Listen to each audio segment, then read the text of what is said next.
Welcome to Lake TV's Community Spotlight Show, brought to you by the great folks at Central Ozarks Medical Center, COMC, where your health is their mission. We've got a new guest for you every week, as you know, and we've got our friend Kathy Wiesen from the FCA with us. How's Kathy? I'm doing great. It's a pleasure to be with you today. I always fun to see you. I mean, before we go on the air, we just sit here and chat, talk about, and stuff. I mean, it's a good thing they're not rolling on that. That would be entertaining.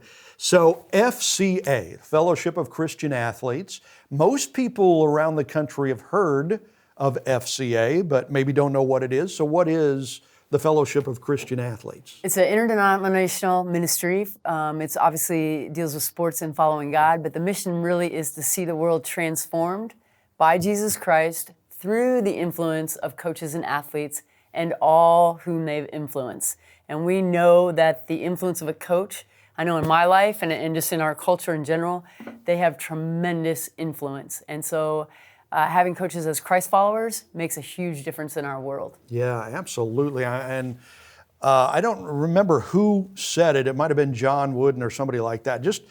Or maybe even Billy Graham, the power of coaches. And in today's society with the breakdown of the family, coaches a lot of times are parental figures. Absolutely, and the responsibilities that they carry outside of coaching for the reasons that you just mentioned are immense and truly impactful. Yeah, so what do you do with the FCA? What is your job? What is your position? I'm the area representative for the Lake. So basically I help minister to coaches and athletes in 19 different school districts. Okay. And so our goal is to meet as many coaches, to influence as many coaches, to allow schools that want to have student huddles, which are led by students, to have those intact on our campus. And I believe we have 28 huddles going right now. Wow. Do you get a lot of fight back from schools or coaches, or are people fairly open to you? People have been really open. Every once in a while there's some questions or concerns, but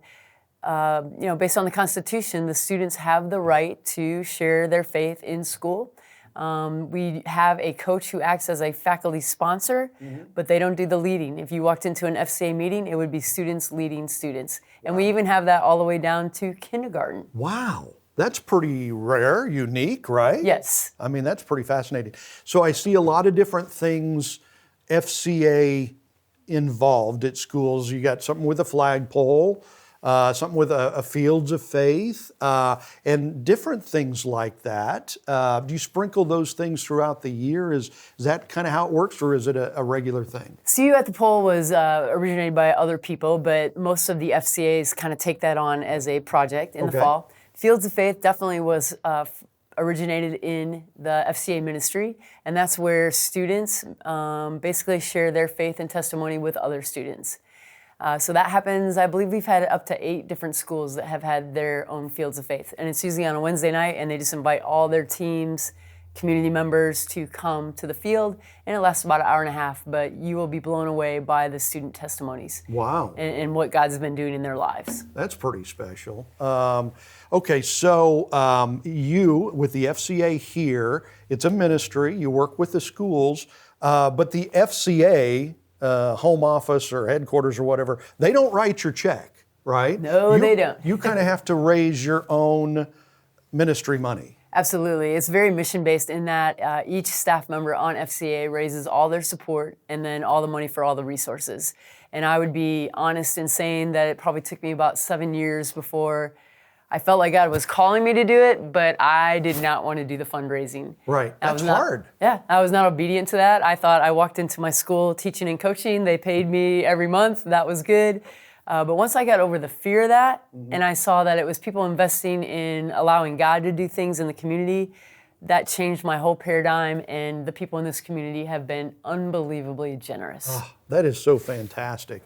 So you do things like your annual banquet dinner. That's something that you do, kind of reminds people that you're there, lets them know what you're doing, but also gives them an opportunity to give into the ministry, right? Absolutely. It's been an annual event. We're going to have our 14th banquet coming up, which is hard to believe. It will be on March 5th at Lodge of the Seasons. And our keynote speakers this year, it's a family from Oklahoma, the Freeman family, and Caleb as a teenager, which he's 19 now, was involved in a near fatal car crash. Wow. And they are going to tell their story. And the theme of our banquet this year is But God. And their family has kind of taken on the motto of #But God, meaning that, man, when things are going one way, it looks bad, but God always comes through in some way to make it better. Right. Kind of reminds me of some Bible stories, right? Things are going bad, getting worse, things are looking pretty dire, and then the next sentence is, but God. I think over 100 times, but God is used in the Bible, and so that's what it's based on. Right. So God steps in, turns it around, and changes it. So, okay, you said it's March 5th. Is that Sunday night? It is a Sunday night. We used to do it on a Monday night where nobody in the state was playing a basketball game on that night. Okay. And I just recently found out this summer that they restructured the whole tournament. So we found out the Monday we originally had scheduled, we had Class 4 and Class 5 potentially playing. So we decided to go to a Sunday, and we'll see what our turnout is. Okay, so keep that in mind. Write that on the calendar. Sunday, March 5th. Yes. Okay, and where at? It's at Lodge of the Four Seasons, Okay. and there's no cost to attend. They can contact me, and we'd love to have anybody come that hasn't had the opportunity to experience it. That sounds fascinating. And hearing from this family and their story Yes. kind of sounds like it's going to be great. Okay, so we're talking with Kathy Wiesen from the local FCA, and it's Lake of the Ozarks FCA, Yes. right? Okay. And we'll talk more with Kathy, find out more about all of this right after this. Winter, spring, summer, or fall, Lake TV's got it all. We think it's hot stuff when things cool down. We spring into action when things start warming up. Of course, summer is one big, huge shootout on Lake TV. And we fall in love all over again when autumn rolls around. Winter, spring, summer, or fall, Lake TV's got it all. At COMC, your health is our mission. Central Ozarks Medical Center is growing in our community with a new dental location to serve you in Eldon and a new location in Lori. COMC also makes your children a priority with a mobile dental unit serving schools in rural areas where access can be a challenge. COMC also offers OBGYN, sports medicine, pediatric, and behavioral health care. Get more info on how COMC can help you at centralozarks.org. COMC, where your health is our mission. If it's happening at the lake, it's happening on Lake TV. From the polar plunge to festivals, parades, aquapalooza, and boat shows, Lake TV has it all. Even the granddaddy of them all, the shootouts. If you're looking for places to party, things to do, or even a new home to move into, you've gotta love Lake TV. Welcome back to Lake TV's Community Spotlight Show, brought to you by the great folks at COMC. We're talking with Kathy Wiesen of the Lake of the Ozarks FCA, Fellowship of Christian Athletes. You've got your annual banquet coming up Sunday night, March the 5th, at the Four Seasons, right? So get your tickets for that. An interesting keynote speaker this year. It's a family who talks about overcoming tragedy and adversity, I guess? Yes. Wow. Yes. Okay, that ought to be interesting.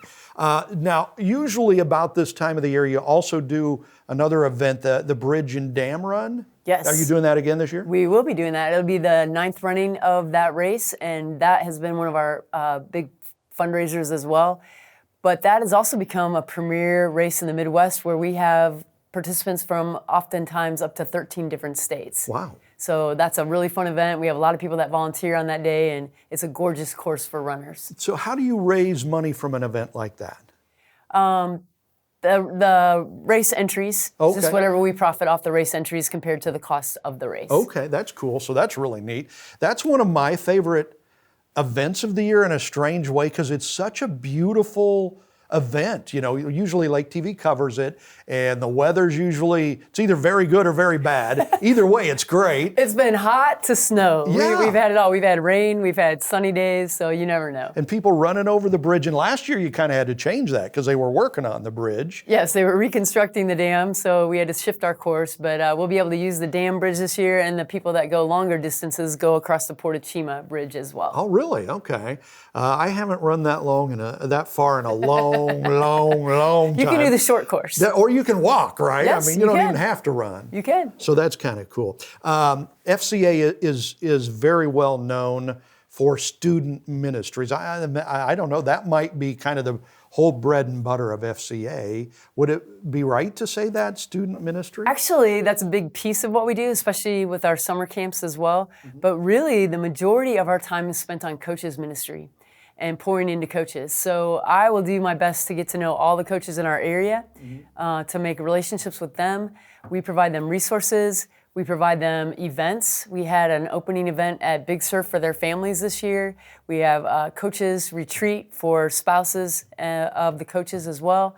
And we provide resources, and I do coaches Bible studies. I have up to 6 Bible studies a week where it's just coaches and I sitting down either with the Bible or with a book related to the Bible so that they can grow in their faith. Really? Okay, so you sit down with individual coaches. It's not necessarily a group thing, and just kind of study? It can be individuals, or I would say the groups that we have going right now are anywhere from 3 to 12 people. Okay, that's got to be pretty amazing, actually. It's awesome. I mean, anytime that you read God's Word and see how that changes your life and see how it changes their lives, it's amazing to see the growth from just spending time and being intentional about that. Yeah, and coaches as a general rule are pretty driven, right? I mean, these are goal-oriented people, black and white, win and lose, blah, blah, you know, I mean, it's so, I'm guessing that gets fairly intense. It is, and it's also, I don't think people realize all the stress that is involved with being a full-time teacher,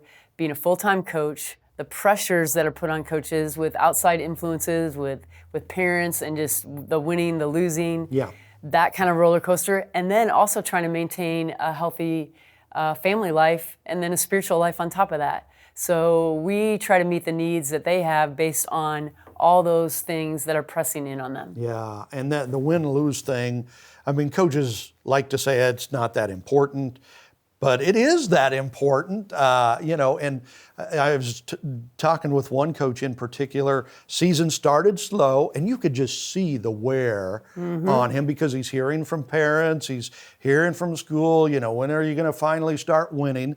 All of a sudden they have a big, long winning streak, and life is good, right? Yes. I mean, that winning and losing makes a difference. Well, and the problem with that is, and I struggled with this as an athlete and as a coach, is that we put all our identity on what's happening with the outcome. Yeah. And our identity in life is not based on that. That's part of what we do, but it's not who we are. Yeah. And so trying to help coaches navigate that, I think, is really important. Really helps them keep things in perspective. And you guys at the FCA have a huge, amazing tradition of coaches. I mean, I had the opportunity of living in Dallas for a long time, and it was Tom Landry that started the Dallas FCA, right? I mean, Tom Landry. Yes. And with a little help from his friends with the name of Roger Staubach and Bob Lilly and stuff like that. But that tradition with the FCA, just, I'm guessing it just brings some huge credibility. Absolutely. And there's a lot of, not just high school coaches, but professional coaches, as you've mentioned, that have been involved in FCA and been big supporters that have helped the ministry grow. Yeah, absolutely. And not to talk out of school, but you were a big Cowboys fan, right? Oh my gosh, Tom Landry was my idol. Roger Staubach, I grew up in that era.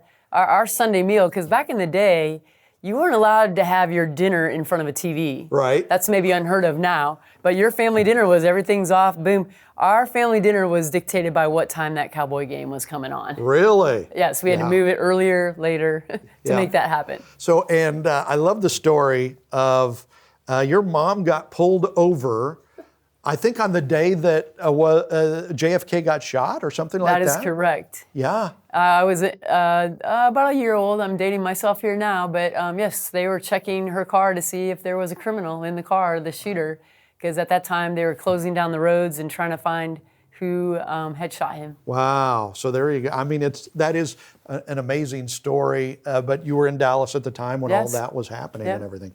Okay, so it's Kathy Wiesen. So if folks want to get more information of the Lake of the Ozarks FCA, how do they get that info? Our email is, my email is kwiesen@fca.org. Our website is LOTO for Lake of the Ozarks, LOTO. FCA.org. Beautiful. Okay. Thank you so much. Thanks, Kathy. Appreciate You're welcome. it. Thank you for joining us for Lake TV's Community Spotlight Show.